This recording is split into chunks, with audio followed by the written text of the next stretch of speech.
चलिए, तो first video में देख चुके थे कि किस तरह से रिस्पायरेशन होता है।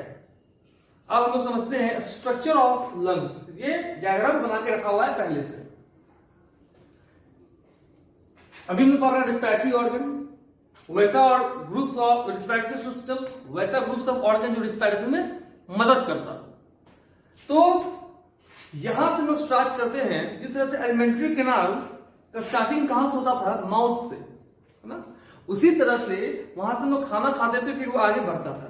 उसी तरह से रिस्पायरेटरी सिस्टम का स्टार्टिंग कहां से होता है, नोज से। नोज में ये दो चीज क्या होता है, नोस्ट्रिल से। तो हम लोग स्टार्टिंग से स्टार्ट करते हैं। तो जो रिस्पायरेटरी ऑर्गन है और जो पाथ है रिस्पायरेटरी सिस्टम में, जो ऑर्गन आ रहे सभी का जो पाथ है, उसमें सबसे पहला पाथ आपका आता है नोस्ट्रिल, यानी ये दो छेद ना, इसको हम कहते हैं नोस्ट्रिल।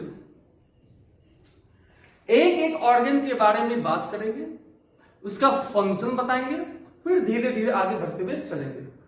सबसे पहले है नोस्ट्रिल। हमारे पास हमारे बॉडी में दो नोस्ट्रिल है। ये दो नाक का छेद को नोस्ट्रिल बोलते हैं, जिसके द्वारा जो है एयर अंदर जाता है। रिस्पायरेटरी सिस्टम पर रहा है रिस्पायरेशन। रिस्पायरेशन में हम पहले लिखे थे उस दिन कि respiration includes breathing. Without breathing it is impossible to have respiration, क्योंकि जब तक ऑक्सीजन जाएगा नहीं, है ना, तो फिर आगे जाके खाना को तोड़ेगा कैसे। तो पहले हम लोग एयर लेते हैं। एयर जो हम बेसिकली बोल रहे होते हैं, इट मींस ऑक्सीजन। तो नाक से हम लोग एयर को लेते हैं।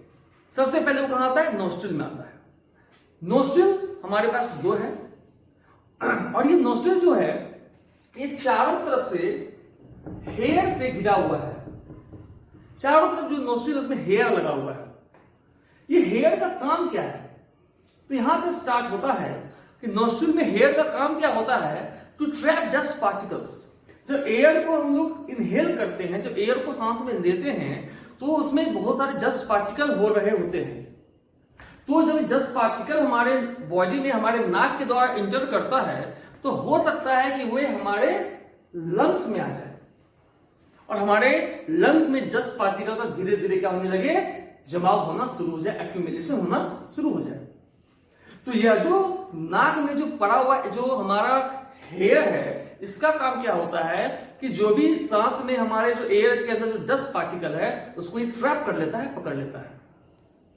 और ये हेयर बहुत सेंसिटिव होता है, मींस अगर इसमें ज्यादा सा अगर डस्ट पार्टिकल टच करता है, तो हमारे अंदर एक एक्टिविटी स्टार्ट होता है, कॉल्ड स्नीजिंग, छींक आना। हम कस के छींकते हैं ताकि वो जो है पूरा जो डस्ट पार्टिकल है वो झटका में बाहर निकल जाए। और ये जो स्नीजिंग होना है वो क्या है, नेचुरल बैरियर है। नेचुरल बैरियर का मतलब कि कुदरती तौर पे हमारे बॉडी में ऐसा बहुत सारा एक्टिविटी को तैयार किया गया है, जिससे हमारा बॉडी जो है दवा लेने से पहले अपने आप को तैयार रखता है। बुखार आ जाना, बॉडी का टेम्परेचर बढ़ जाना, क्या है ये नेचुरल बैरियर है। मीन्स नेचुरल बैरियर थोड़ा सा आगे डिस्कस कर लेते हैं। मीन्स की क्या होता है कि आपके बॉडी का टेम्परेचर क्यों बढ़ रहा है, क्योंकि आपके बॉडी के अंदर कोई जर्म्स बैक्टीरिया आ गया है, बॉडी का टेम्परेचर बढ़ा तो उसको मारेगा। नाक बहना क्यों, ताकि जो जर्म्स आया उसको चिपक जाए। तो हमारा बॉडी जो है अपने आप लड़ने का बहुत सारा ऑप्शन ढूंढता है, इसको कहते हैं नेचुरल, कुदरती तौर पे बैरियर में रुकावट। तो ये हेयर जो है वो नेचुरल बैरियर का काम कर रहा है। वे आपके डस्ट पार्टिकल को पकड़ रहा है, ज्यादा होने को छींक मार रहे हैं ताकि वो डस्ट पार्टिकल बाहर निकल जाए। तो सबसे पहला स्टार्टिंग कहां से करते हैं, नोस्ट्रिल से। और नोस्ट्रिल का काम क्या होता है कि टू ट्रैप डस्ट पार्टिकल, और ये बहुत सेंसिटिव होता है, थोड़ा डस्ट पार्टिकल उसमें टच करता है, हम छींक देते हैं ताकि वो बाहर निकल जाए। वहां से हम जब निकलते हैं नोस्ट्रिल से होते हुए, तो एयर पहुंचता है दूसरे स्ट्रक्चर के पास, इसको हम लोग कहते हैं नेजल चैम्बर। सपोज करते हैं कि एक नेजल चैम्बर का एक कमरा है, और नोस्ट्रिल उस कमरा का दो गेट है या दो खिड़की है। उस दो खिड़की से आपके इस कमरे के अंदर एयर आ चुका है, और यह जो रूम है ये आपका नेजल चैम्बर है। यहां पे कुछ अलग तरह का संरचना, अलग तरह का बनावट किया गया है।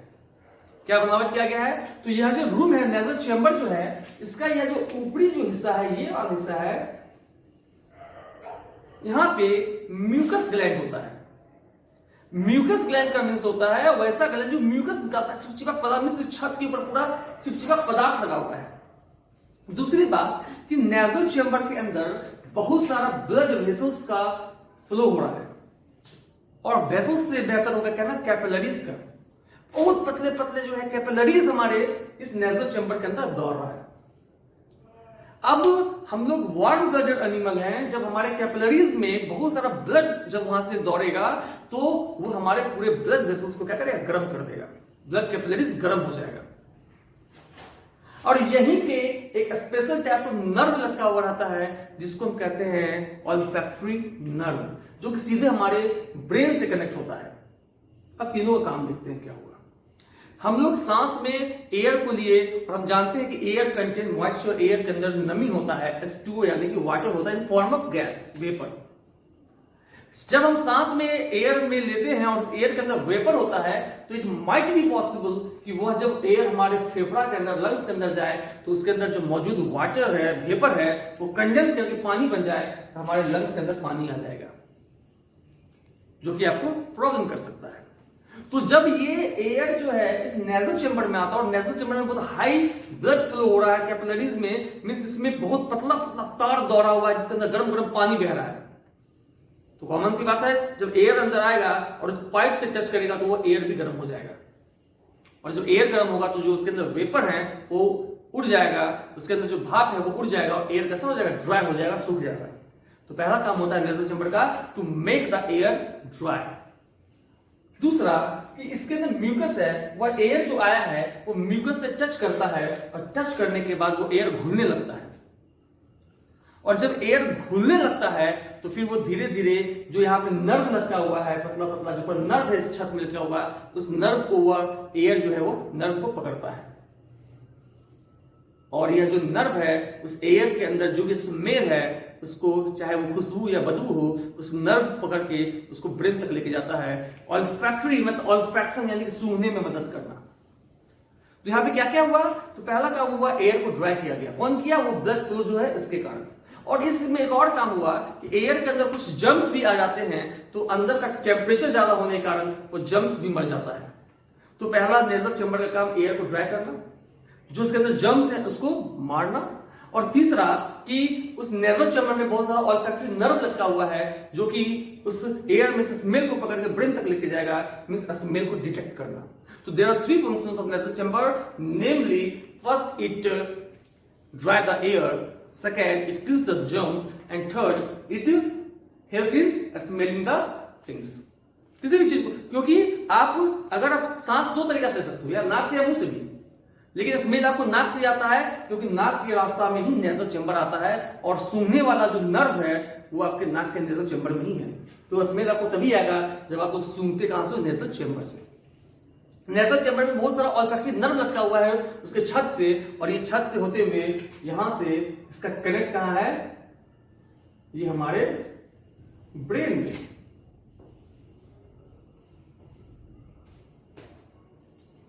ये ब्रेन है, तो ये ऑल्फैक्टरी नर्व जो है ये एयर को पकड़ता है और ब्रेन तक इस खबर को लेके जाता है, और स्मेल को डिटेक्ट करता है।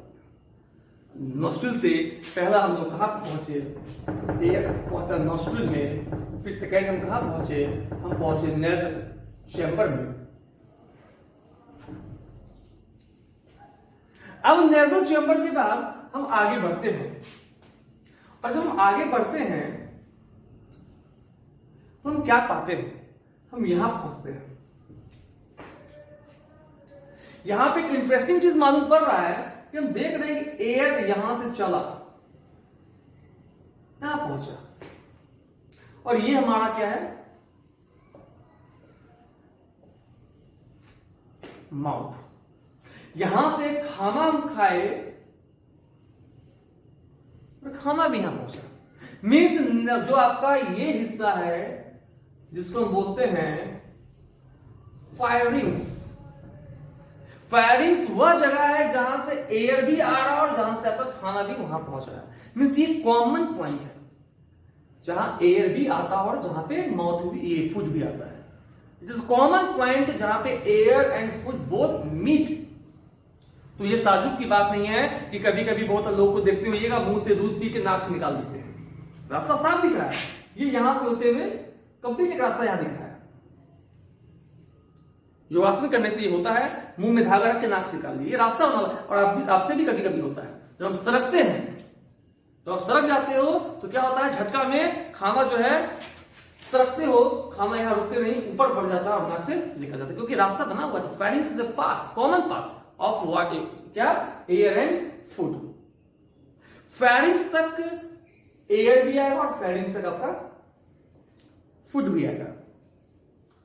अब यहां से दो रास्ता है, फेरिंग्स के बाद अब दो रास्ता चलता है, एयर के लिए रिस्पिरेटरी सिस्टम और फूड के लिए ओसोफेगस होते हुए डाइजेस्टिव सिस्टम। एयर के लिए विंड पाइप और उसके पीछे पीछे फूड पाइप। ये आपका विंड पाइप, यहां तक आपका फेरिंग्स है, कॉमन पार्ट, यहां से निकल गया विंड पाइप, इसके पीछे निकल गया फूड पाइप। विंड पाइप आगे चलता है और जस्ट इसके पीछे चलता है फूड पाइप। ये आपका आगे विंड पाइप और जस्ट यहां चला फूड पाइप। ये आपका दोनों का रास्ता कॉमन है। इंटरेस्टिंग चीज अब यहां आता है, ये आपका बना है फूड पाइप और ये आपका बना है विंड पाइप। अब देखने वाली चीज है, यहां पे एक स्ट्रक्चर बना है। अब आप देखिए, जब आप खाना निगलते होइएगा तो यह खाना जो है, ये खाना यहां आया और ये खाना इस पे गिरेगा, और जैसे ही इस पे ये खाना गिरेगा, ये इस तरह का स्ट्रक्चर है, खाना इस पे गिरेगा तो ये आ रहा बात समझ में, मीन्स ये जो स्ट्रक्चर है इसको बंद कर देगा, ये ढक्कन की तरह है। तो ये स्ट्रक्चर है।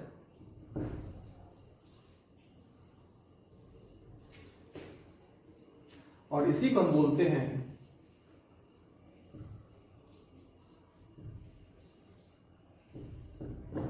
एपिग्लोटिस, ए कैट लाइक स्ट्रक्चर।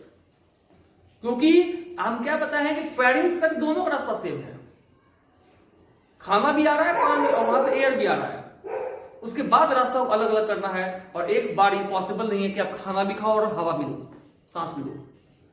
जब आप खाना खाते हो तो विंड पाइप को बंद करिए, है ना, और जब आप सांस लेते हो तो फिर आपको, तो एक बार भी पॉसिबल नहीं है कि आप खाते हुए भी सांस ले लो। जैसे आप खाना को निगलते हो, खाना एपिग्लोटिस पे पड़ता है, और जैसे एपिग्लोटिस पे खाना पड़ता है, ये ऐसे करके इस विंड पाइप को क्लोज कर देता है। ठीक है, इस तरह से स्ट्रक्चर। अब देखिए एक स्ट्रक्चर है, ये रास्ता आपका नोज का, ये रास्ता आपका मुंह का, बीच में जीभ से महसूस कीजिएगा तो एक तालू बना हुआ, पैलेट बोलते हैं, ये वाला हिस्सा,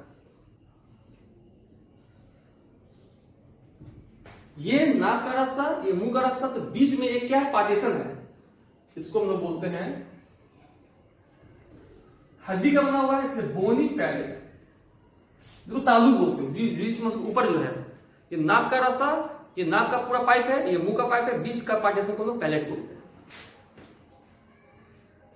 ये फूड पाइप है और ये विंड पाइप है। फूड पाइप और विंड पाइप, फूड पाइप को हम लोग बोलते हैं ओसोफेगस, और फूड पाइप के ऊपरी हिस्सा, ये वाला हिस्सा को हम नाम देते हैं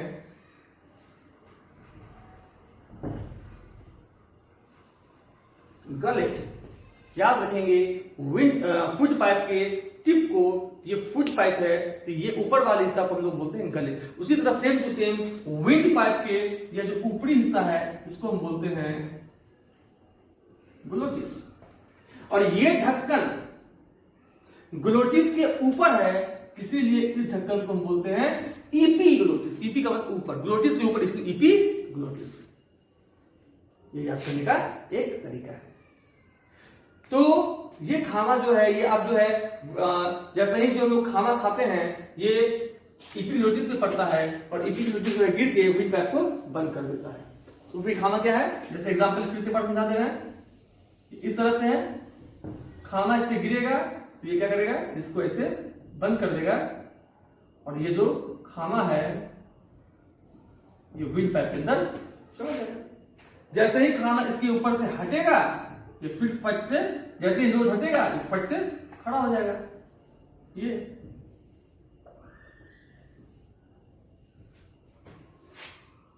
तो खाना जो है ये इसी के ऊपर गिरता है, यूटिलिटीज के ऊपर, वो ढक्कन को बंद कर देता है।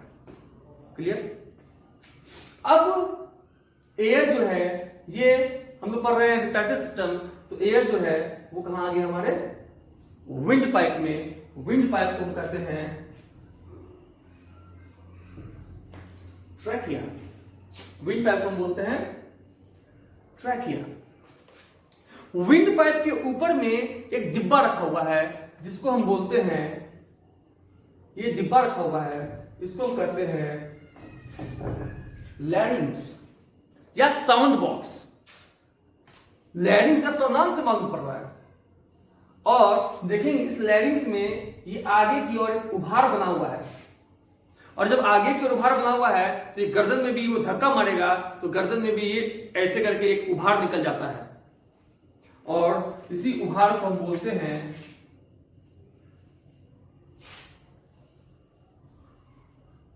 आदम्स एप्पल, जो कि मेल में ज्यादा दिखता है, मेल में ज्यादा प्रोमिनेंट होता है और फीमेल में यह कम दिखता है। और इसको हम कहते हैं क्या चीज? Sound box. क्यों साउंड बॉक्स बोलते हैं? नाम से मालूम पड़ रहा है क्योंकि साउंड प्रोड्यूस करता है। और आपको मालूम होना चाहिए, अगर आप साउंड पढ़े होइएगा तो साउंड तभी प्रोड्यूस होता है, सबसे बड़ा जिसका मेन चीज है, sound only and only can be produced when there is a vibration. Without vibration it is not possible to produce sound. बिना वाइब्रेशन का साउंड प्रोड्यूस हो ही नहीं सकता है, वाइब्रेशन चाहिए चाहिए। तो देखेंगे इस साउंड बॉक्स के अंदर दो तार लगा हुआ है, इस तार को कहते हैं वोकल कॉर्ड। वोकल मींस क्या हो गया? वॉइस। कॉर्ड मींस क्या हो गया? वायर। तो तार लगा हुआ है, फेफड़ा से हवा निकलता है, फेफड़ा से हवा निकलता है, आगे बढ़ने क्रम में तार को छेड़ता है, और तार में जहां वाइब्रेशन होने लगता है आवाज प्रोड्यूस अपने आप शुरू होने लगता है। इसीलिए हम इसको कहते हैं साउंड बॉक्स या लैरिंग्स भी इसको कहा जाता है। लैरिंग्स कहिए या साउंड बॉक्स भी आप इसको कह सकते हैं। तो तीसरा देखा ये कहां पहुंच जाएगा एयर, नोस्ट्रिल से होते हुए कहां पहुंचा? नेजल चैम्बर में। नेजल चैम्बर से कहां पहुंचा? फेरिंग्स में। और फेरिंग्स से इसको कहां मुलाकात हो गया? लैरिंग्स में। लैरिंग्स के बाद ये कहां आ गया? ट्रैकिया के अंदर, विंड पाइप के अंदर, है ना। यहां पे कोई दिक्कत? पहले देखिए,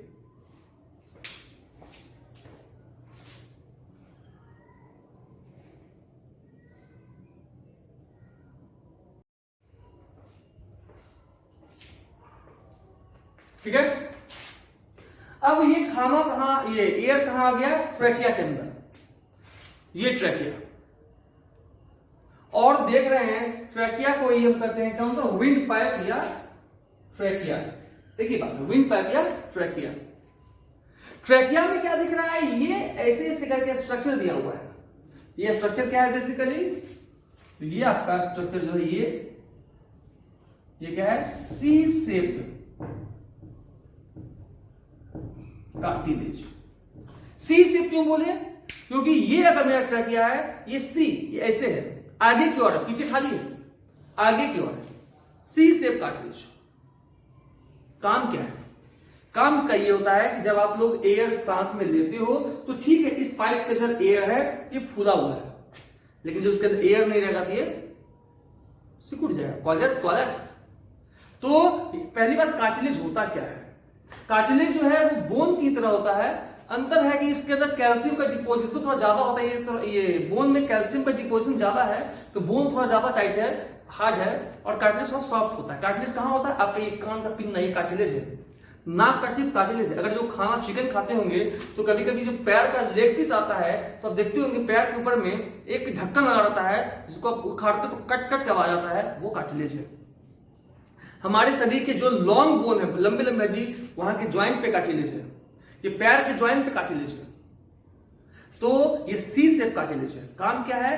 टू प्रिवेंट विंड पाइप या ट्रैकिया, है ना, किससे? From collapsing. जब इसके अंदर एयर नहीं रहेगा, ये सिकुड़ जाएगा, क्योंकि जब ये विंड पाइप कोलैप्स कर गया है, कितना भी सांस लेते रहो अंदर जाएगा नहीं और दम घुट के यानी कि सफोकेशन से मौत हो जाएगी। तो इट प्रिवेंट फ्रॉम कोलैप्सिंग। तो कहा गया ये ट्रैकिया में 5 नंबर। ट्रैकिया से जब निकलते हैं तो देखते हैं ये ट्रैकिया जो है 2 भाग में टूट गया है। ये ट्रैकिया यहां से आया है, यहां से 2 भाग में टूट गया है। ट्रैकिया विंड पाइप आके 2 भाग में टूट गया है और इस 2 भाग में को हम क्या कहते हैं, तो अब ये एयर छठा जगह कहां चला जाएगा, ब्रोंकस। और ये दोनों भाग में टूट गया है, एक इधर और एक इधर। एक चला गया इस लंग्स के अंदर और एक चला गया इस लंग्स के अंदर। ब्रोंकस सिंगुलर को बोलते हैं, 2 नंबर में इसको ब्रोंकी कहा जाता है। ये ब्रोंकस बहुत आदमी कंफ्यूज करते हैं ब्रोंकस और ब्रोंकी में। बेसिकली ब्रोंकस और ब्रोंकी में डिफरेंस क्या है, तो ब्रोंकस सिंगुलर के लिए यूज करते हैं और ब्रोंकी प्लूरल के लिए यूज करते हैं। तो एक ब्रोंकस इसमें चला गया, एक ब्रोंकस इसमें चला गया और यहां भी दोनों के ऊपर कार्टिलेज मौजूद है। तो ये क्या हो गया आपका ब्रोंकस। 2 होगा तो ब्रोंकी होगा। तो कार्टिलेज ट्रैकिया में है, ट्रैकिया के बाद फिर क्या आ जाएगा, ब्रोंकस। अब ये देखिएगा कि यह जो ब्रोंकस है फिर बहुत सारे भाग में टूट गया है, फिर बहुत सारे भाग में टूटा हुआ है। इसको हम कहते हैं ब्रोंकियोल। लेकिन एक के लिए है, लेकिन एक ब्रोंकस बहुत सारे ब्रोंकियोल में टूटा है, इसको ब्रोंकियोलिस कहते हैं। आर इसके पीछे एस लगा देते हैं सिंगुलर और प्लूरल के लिए। तो एयर आपके अब कहां पहुंच चुका है, ट्रैकिया से होते हुए ब्रोंकस से होते ब्रोंकियल के अंदर। अब हर एक ब्रोंकियल के अंत में एक बैग लगा हुआ है, एक बैग लगा हुआ है, थैली लगा हुआ है और उस थैली को हम बोलते हैं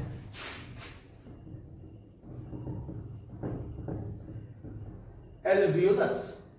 एल्वियोलस एक के लिए है, बहुत सारा हो जाएगा तो एल्वियोलाई कहा जाएगा। सभी सिंगुलर प्लूरल का बात है। Bronchus bronchi, bronchiole bronchioles, alveoli alveolus alveoli. अब देखिए प्रोसेस और पैटर्न हुआ क्या। हुआ क्या कि आप सांस लिए नेजल नोस्ट्रिल में, नोस्ट्रिल से सांस चला गया, आपका जो एयर है वो चला गया आपके नेजल चेंबर में, नेजल चेंबर से फेरिंग्स में, फेरिंग्स से विंड पाइप या ट्रैकिया में, ट्रैकिया से ब्रोंकस में, ब्रोंकस से ब्रोंकियल में और ब्रोंकियल से हुआ एयर आके भर गया आपके एल्वुलाई में, एल्वुलस में, जो कि एक बैग है। तो इस बैग के अंदर जो है हम लोग क्या भर लिए सांस लेके, ऑक्सीजन, क्योंकि अभी हम लोग क्या कर रहे हैं, सांस अंदर और ले रहे हैं, ये एयर अंदर ले रहे हैं। यहां पे ये रास्ता, ये रास्ता, ये रास्ता होते हुए हर एक एयर एल्वुलाई के अंदर क्या है, ऑक्सीजन भरा हुआ है। फिर इसके आगे क्या प्रोसेस होगा समझते हैं। अब थोड़ा सा बेसिक चीज और देखना है। ये हमारा लंग्स है, ये संयोग नहीं है कि ऐसा डायग्राम बना है। देखने को क्या मिल रहा है कि ये राइट, हमको पता है ये इधर वाला राइट, इधर वाला लेफ्ट। ऐसे डायग्राम कभी भी नहीं देखते हैं, क्योंकि जो बोर्ड बनाते हैं उसका मतलब सामने में खड़े हैं। तो ये राइट और ये लेफ्ट। अब देखने को क्या मिल रहा है कि लेफ्ट लंग्स थोड़ा सा छोटा है और राइट लंग्स थोड़ा सा बड़ा है। क्यों? क्यों? इसलिए क्योंकि यहां पे क्या है, ये दोनों लंग्स के बीच में एक लंग्स यहां, एक लंग्स यहां पे स्पेस खाली है। इसको हम कहते हैं मीडिया स्टेनम। और इस मीडिया स्टेनम के ही अंदर हमारा हार्ट होता है। और हार्ट का शेप कैसा होता है, तो हार्ट का शेप ऐसा होता है, मींस वो लेफ्ट की ओर थोड़ा सा झुका रहता है आर्म की तरफ। और यही जो लेफ्ट की ओर झुका हुआ है, तो ये क्या किया है, लेफ्ट में थोड़े से लंग्स को क्या कर दिया है, धक्का मार दिया है, तो लंग्स थोड़ा सा इधर पे छोटा हो गया है। किडनी में भी याद कीजिए, थोड़ा सा राइट ऊपर था, लेफ्ट नीचे था। यहाँ पे क्या है कि राइट वाला थोड़ा सा बड़ा है, लेफ्ट वाला थोड़ा सा छोटा है। हार्ट कहां होता है, कहेंगे between two lungs, space media stannum. Clear? अब लंग्स का स्ट्रक्चर क्या है, तो लंग्स जो है वो कॉनिकल होता है। लंग्स जो है कॉनिकल इनसे या ट्रायंगुलर इनसे। लंग्स स्पंजी होता है, स्पंज की तरह होता है।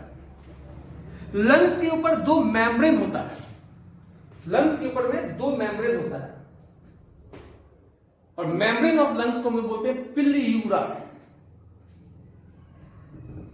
पिलियूरा। अब दो मेम्ब्रेन है। अंदर के लिए बायो में विजुअल इस्तेमाल करते हैं। विजुअल को यहां पे पार्टिकुलर वर्ड नहीं, विजुअल में इंटरनल ऑर्गन को विजुअल, किडनी आपका विजुअल ऑर्गन है, लीवर विजुअल ऑर्गन है, तो विजुअल मींस इंटरनल।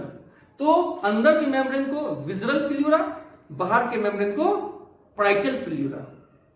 विजुअल और पैराइटल पिलियूरा। और दोनों मेम्ब्रेन के बीच में लिक्विड भरा हुआ है, इस लिक्विड को हम कहते हैं पिलियूरल फ्लूइड, क्योंकि आपको मालूम है कि लंग सिकुड़ता और फैलता है, तो दोनों मेम्ब्रेन आपस में टकराएगा, फ्रिक्शन होगा, तो दोनों के बीच में एक लिक्विड भरा हुआ है, एक मॉइस्ट चिपचिपा सा लुब्रिकेंट टाइप का, ताकि जब रगड़ाए तो दोनों में फ्रिक्शन ना हो। तो ये दोनों के बीच में पिलियूरल फ्लूइड। ठीक है। अब लंग्स है कहां पे? ये लंग्स है। हमारे कोई भी बॉडी में दो हिस्सा होता है। यहां एक पट्टी लगा हुआ है, इसको डायफ्राम बोलते हैं। इसके ऊपर को थोरैसिक रीजन बोलते हैं, इसके नीचे एब्डोमेन। ये पेट नहीं है, ये एब्डोमेन है ना। तो यहां पे डायफ्राम लगा हुआ है, डायफ्राम। इसके नीचे आपका है एब्डोमेन, इसके ऊपर आपका है थोरैसिक। ठीक है। लंग्स जो अपना होता है, ये जो लंग्स हमारा है वो चारों तरफ से रिब्स केस से घिरा हुआ है। ये पीछे अपना क्या है, रीढ़ का हड्डी है, वर्टिब्रा। और ये रीढ़ की हड्डी से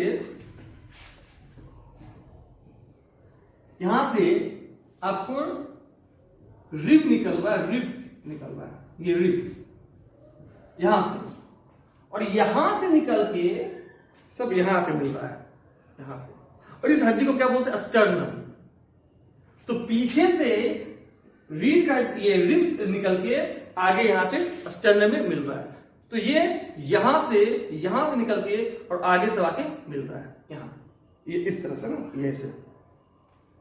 और यही पूरा जाली बना दिया है, केज।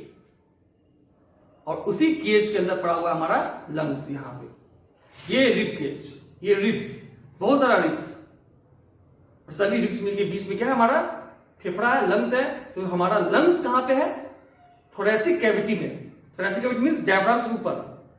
कहां पे है थोरैसिक कैविटी में, कहां पे, तो रिब केज के अंदर। और कहां पे, डायफ्राम के ऊपर। तो डायफ्राम के ऊपर थोरैसिक कैविटी में, रिब केज के अंदर हमारा लंग्स मौजूद होता है। ठीक है। तो पूछे आपसे पोजीशन ऑफ लंग्स कहां है, तो कहोगे इनसाइड, कहां पे, rib cage, above diaphragm, inside thoracic cavity. Clear. उसके बाद अब क्या देखना है कि हम लोग आखिर क्या होता है, तो सांस लेते हैं तो अपने आप एयर अंदर जा रहा है, या अपने आप CO2 बाहर निकल रहा है, इनहेल अपने आप हो रहा है, एक्सहेल अपने आप हो रहा है, क्यों हो रहा है। तो इसके लिए समझिए क्या होता है। जब आप इनहेल करते हो, मीन्स जब एयर जब आपके अंदर जाता है, इनहेल हम कर रहे हैं। एयर के लिए आपको एक बात मालूम होना चाहिए, एयर हमेशा हाई प्रेशर से लो प्रेशर की ओर जाता है। अब जब आपको सांस अंदर की ओर लेना है, और प्रेशर के बारे में आपको मालूम होना चाहिए, एरिया जितना ज्यादा होगा प्रेशर उतना ही कम होगा। दो बात समझिए, एरिया ज्यादा तो प्रेशर कम, और एयर जाता है हाई प्रेशर से लो प्रेशर। अब आपको क्या करना है, आपको सांस को, एयर को अंदर की ओर लेना है। एयर अंदर की ओर जाएगा, एयर गैस है, एयर गैस है, एयर को अंदर लेना है। एयर जाएगा कहां का, हाई प्रेशर से लो प्रेशर, मींस आपको अंदर लो करना है, बाहर हाई रहेगा। फिर हम क्या बताए हैं कि एरिया ज्यादा तो प्रेशर कम, और आपको प्रेशर को कम करना है तो एरिया को बढ़ाना पड़ेगा। आ रहा समझ। अब एरिया बढ़ाए कैसे, एरिया बढ़ाने का आपको दो तरीका है। डायफ्राम आपका ऐसे रहता है, डोम से डायफ्राम ऐसे रहता है, और आपका रिब है। तो रिब जो आपका होता है, रिब, ये जो रिब आपका है, ये जो रिब आपका है, तो ये जो रिब आपका होता है, इस रिब में पतला पतला पतला पतला मेम्ब्रेन लगा रहता है इस तरीके से।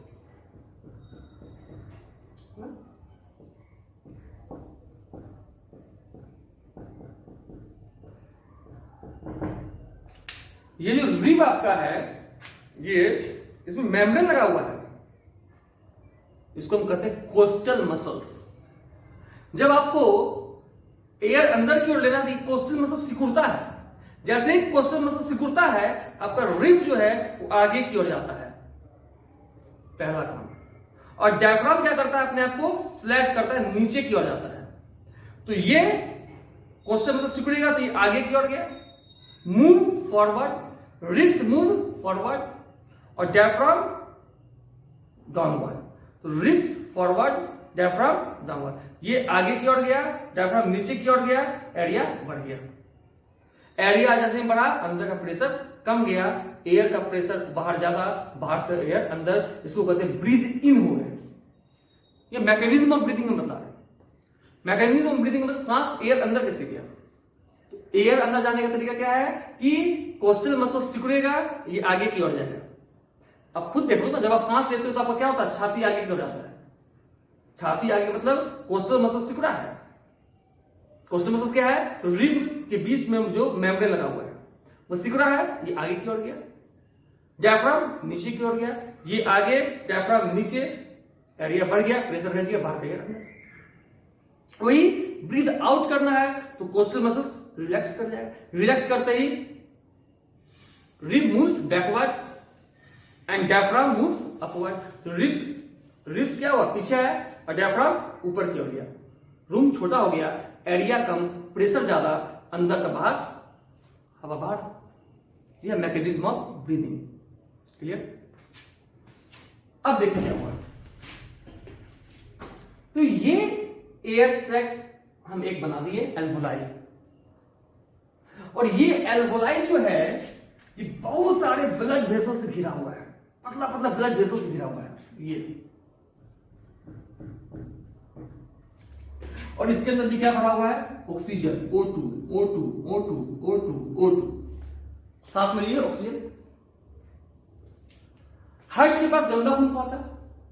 गंदा खून का मतलब होता है इम्प्योर ब्लड, मींस उसमें CO2 का मात्रा ज्यादा है, और हार्ट को साफ करने के लिए भेज दिया लंग्स के पास, यानी कि यहां पे। तो ये जो ब्लड वेसल्स है, जिसको हम वेन कह रहे हैं, जिसके अंदर भी गंदा खून है, तो हार्ट से जो आता है इसको हम लोग कहते हैं पल्मोनरी आर्टरी। ये एक्सेप्शन है, आर्टरी होने के बाद भी इसके अंदर गंदा खून जाता है, वो आगे वो समझेंगे। अभी इतना समझिए आप कि इसके अंदर अभी गंदा खून आ गया है, जिसके अंदर CO2 का मात्रा अभी बहुत ज्यादा है, इंप्योर ब्लड, CO2 बहुत ज्यादा है। अब ये CO2 जो है लेके, ये ब्लड वेसल CO2 लेके पहुंच गया है। हम एक एल्वोलाई के बारे में बता रहे हैं, अरबों खरबों एल्वोलाई होगा लंग्स के अंदर, और हर एक एल्वोलाई के अंदर ऑक्सीजन भरा हुआ है ये, और ये जाके यहां पे बट गया। ये क्या है, ब्लड वेसल्स किसमें टूटता है, कैपिलरी में। कैपिलरी का दीवार बहुत पतला होता है। अब क्या हो रहा है, गंदा खून टूट गया कैपिलरी में, इस हिस्सा को मान लेते हैं एल्वोलाई, ये आगे यहां चिपक गया। अब डिफ्यूजन आता है। डिफ्यूजन मतलब एयर का मूव करने का तरीका। एयर हमेशा ज्यादा कंसंट्रेशन से कम कंसंट्रेशन, मतलब जहां पे ज्यादा होता है वहां से कम की तरफ जाता है। इस बैग के अंदर ऑक्सीजन जाता है, और इस वेसल्स के अंदर, जिसके अंदर खून साफ होने के लिए CO2 जाता है। इसमें ऑक्सीजन ज्यादा है तो ये क्या करेगा, और इसके अंदर ऑक्सीजन कम है तो ज्यादा से कम की ओर, तो ब्लड वेसल्स के अंदर क्या आ जाएगा, ऑक्सीजन। और ब्लड वेसल में CO2 ज्यादा है, बैग में CO2 कम है, तो फिर ज्यादा से कम। तो बैग से ऑक्सीजन चला गया ब्लड वेसल्स में, और ब्लड वेसल से कार्बन डाइऑक्साइड आ गया कहां पे, एयर सैक यानी कि एल्वोलाई में। तो यहां से गंदा खून, इसके अंदर गंदा खून, यहां पे एल्वोलाई ऑक्सीजन भरा हुआ है, यहां चिपका, यहां से ऑक्सीजन सब इसके अंदर, और यहां से CO2 सब इसके अंदर, फिर उसके बाद क्या हुआ, फिर ये सभी आपस में जुड़ गया, यहां से गंदा खून आ रहा है, ऑक्सीजन दे रहा है, CO2 दे रहा है, फिर सब जुड़ गया, इसके अंदर ऑक्सीजन आ गया, ऑक्सीजन लेके वापस से चला गया हार्ट के पास। ये पूरा इस तरीके से है। बीच में आपका बैग है और बैग में से ऑक्सीजन निकल निकल के आते रहता है इसके अंदर, और इसके अंदर से CO2 जो है आते रहता है बैग के अंदर। बैग में क्या भर गया, CO2। बैग में CO2 भर दिया तो आप उसको क्या कर दोगे, बॉडी से बाहर एक्सपायर, ब्रीद आउट। और क्या की हो तुम कि अब जो है एयर, अच्छा फिर तुम क्या करो, ब्रीद इन, फिर से जो है एयर सैक के अंदर, बैग के अंदर क्या कर लोगे, ऑक्सीजन भर लोगे, फिर गंदा खून आएगा, गंदा खून CO2 दे देगा, और फिर तुम उसको क्या कर दोगे, ऑक्सीजन दे दोगे, खून साफ हो जाएगा, फिर तुम CO2 को छोड़ दोगे। सांस लेना छोड़ना, सांस लेना छोड़ना। अब यह जो ब्लड के अंदर तुम ऑक्सीजन दे दिए हो, ये ऑक्सीजन लेके ब्लड कहां जाएगा, तो यही ऑक्सीजन लेके ब्लड जाएगा आपके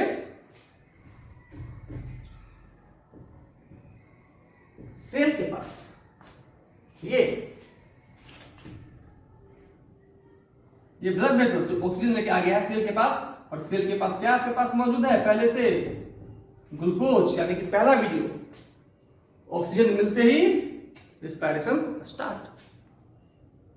और रिस्पायरेशन जब होगा तो रिस्पायरेशन का रिएक्शन क्या होता है, ग्लूकोज का टूटना, C6H12O6 कौन तोड़ेगा, oxygen, CO2 H2O plus energy, energy का इस्तेमाल कर लेंगे, पानी का इस्तेमाल कर लेंगे, CO2 का मेरे सेल के अंदर कोई काम नहीं है, तो हम क्या कर देंगे, यह सेल में रिस्पायरेशन हो रहा है, क्या बनेगा, CO2। तो ये सेल के अंदर CO2 ज्यादा, ब्लड के अंदर CO2 कम, तो हम दे देंगे इसको CO2 और इससे ले लेंगे ऑक्सीजन। और ब्लड में जैसे CO2 आया, ब्लड फिर से गंदा हो गया, फिर से ब्लड जाएगा लंग्स के पास, लंग्स को वो CO2 दे देगा, और लंग्स से फिर ऑक्सीजन ले लेगा, फिर वो ऑक्सीजन लेके आएगा सेल के पास, सेल को ऑक्सीजन देगा, फिर सेल से CO2 लेगा, तो सारा दिन जो है ब्लड ही काम करते रहता है। सेल से कार्बन डाइऑक्साइड लेगा, सेल के अंदर रिस्पायरेशन होगा, रिस्पायरेशन CO2 बनता है, तो सेल के अंदर जो CO2 बनेगा वो दे देगा ब्लड को, ब्लड हो जाएगा गंदा, ये ब्लड चला जाएगा लंग्स के पास, वो दे देगा लंग्स को CO2, फिर लंग्स देगा ऑक्सीजन। सारा दिन प्रोसेस चलते रहता है, लंग्स देगा ब्लड को ऑक्सीजन, ब्लड ये ले जाके देगा सेल को ऑक्सीजन, फिर सेल से लेगा CO2 लाके देगा लंग्स को बाहर निकाल देगा। आया क्लियर? तो ये कंप्लीट प्रोसेस होता है रिस्पायरेशन का, और ये आपका है रिस्पायरेटरी ऑर्गन। ठीक है ना? तो मैकेनिज्म समझना जरूरी है। क्यों ऑक्सीजन बाहर निकला, ये अंदर आया, क्योंकि अंदर का एरिया बढ़ गया, मसल सिकुड़ा, ये आगे भागा, डायफ्राम नीचे आया, एरिया बढ़ा, प्रेशर घटा, एयर हाई प्रेशर से लो प्रेशर आ गया। तो ये पूरा कंप्लीट जो मैकेनिज्म होता है। तो याद रखेंगे कि हमारे बॉडी में ये जो ब्लड का जो प्यूरिफिकेशन हुआ, ब्लड जो साफ हुआ, बाय द प्रोसेस ऑफ कहेंगे डिफ्यूजन। यहां पे क्या हो रहा है, जो हम बताएं कि यह जो बैग है, एयर सैक है, जिसके अंदर एल्वुलाई है, जिसके अंदर ऑक्सीजन भरा हुआ है, ये गंदा खून आया, कैपिलरी में टूट दिया, ये फिर आपस में सब कैपिलरी मिलके ये क्या हो रहा है, डिफ्यूजन हो रहा है। ये जो बैग है, इस बैग में ऑक्सीजन ज्यादा है, ये ब्लड वेसल्स में CO2 ज्यादा है, ऑक्सीजन ज्यादा से कम की ओर और CO2 ज्यादा से कम की ओर। तो एक्सचेंज ऑफ गैस जो हुआ, ऑक्सीजन दे दिए ब्लड वेसल्स को और ब्लड वेसल्स CO2 को दे दिया, ये क्यों हुआ, डिफ्यूजन के कारण हुआ। और डिफ्यूजन के लिए बहुत इंपॉर्टेंट क्राइटेरिया क्या होना चाहिए, क्योंकि ये भी एक बैग है और ये भी एक ब्लड वेसल्स है, दोनों की दीवार है ना। ये एक बैग है और ये एक दीवार है, ये दीवार है दोनों के बीच में। यहां से CO2 को आना है और यहां से ऑक्सीजन को जाना है, मींस दीवार के आकार करना है। तो कंडीशन क्या होना चाहिए डिफ्यूजन के लिए, दीवार पतला होना चाहिए। इसी कारण से ब्लड वेसल जो है पतला पतला कैपिलरी में टूट जाता है, और हर एक एल्वुलाई जो है पतले पतले कैपिलरी से घिरा हुआ होता है, ताकि आसानी से जो है वो क्या कर सके, डिफ्यूजन कर सके और गैस का एक्सचेंज कर सके। क्लियर? उसके बाद कुछ बेसिक सवाल आता है। बेसिक सवाल ये आता है कि अर्थवर्म किससे लेता है सांस, तो अर्थवर्म लेता है किससे सांस, तो अर्थवर्म लेता है स्किन से सांस। एक बार और इंपॉर्टेंट करेंगे, स्किन से सांस लेने के लिए सबसे इंपॉर्टेंट चीज क्या होना चाहिए, स्किन मॉइस्ट होना चाहिए, क्योंकि बाहर से अंदर आने के लिए जब तक एयर पानी उस वाटर में घुलेगा नहीं वो अंदर एब्जॉर्ब होगा भी। तो स्किन स्मूथ होना चाहिए। इंसेक्ट एस्पैरागस से सांस लेता है, फिश गिल से सांस लेता है, हम लोग लंग्स से सांस लेते हैं। उसके बाद एक स्टैंडर्ड क्वेश्चन आता है कि अमीबा क्या करता है। तो अमीबा जो है वो अपने सेल मेम्ब्रेन से CO2 को छोड़ता है और सेल मेम्ब्रेन से ही ऑक्सीजन को देता है। प्रोसेस डिफ्यूजन, बाहर से अंदर, बाहर से अंदर। तो एक सवाल आता है कि क्या डिफ्यूजन से हम लोग भी बाहर से स्किन के द्वारा ऑक्सीजन लेके और CO2 छोड़ देंगे? नहीं, ऐसा पॉसिबल नहीं है।